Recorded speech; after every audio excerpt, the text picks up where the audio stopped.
జనసేన తెలుగుదేశం పొత్తు ఎప్పుడూ అయిపోయింది కదా. చంద్రబాబు గారు పవన్ కళ్యాణ్ గారు ఎన్నిసార్లు కూర్చుని ఉంటారు. కానీ ఇన్ని రోజుల పాటు చివరికి ఎలక్షన్స్ ముందు దాకా సీట్లేమీ తేల్చకుండా వాళ్ళకి లోపల ఆశలు పెట్టడం ఎందుకు?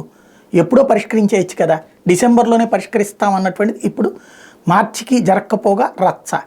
ధర్మవరం సీటు ఓ పక్కన ఇంతకుముందు పరిటాల శ్రీరామ్ పోటీ చేశారు. ఇప్పుడు అతను ఆశిస్తుంటే అతన్ని కాదని చెప్పేసి జనసేనకి ఇస్తామని చెప్పి ఒకవైపున, మరోవైపున సూరికి ఓకే అని చెప్పారు లోకేష్.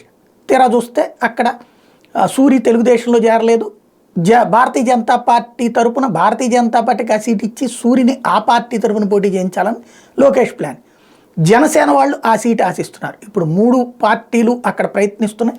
చంద్రబాబు గారు 16 ఆపిన వాటిట్లో అది ఉంది, బీజేపీ 10 ఆపిన వాటిట్లో అది ఉంది, జనసేన ఆపినటువంటి వాటిట్లోనూ అది ఉంది. మరి అసలు ఎవరికి చెందుతుంది, ఎవరి వర్గానికి వస్తుంది, మరి ముగ్గురు కొట్టుకుంటున్నప్పుడు ఎవరికి ప్రయోజనం అవుతుంది చూడాలి.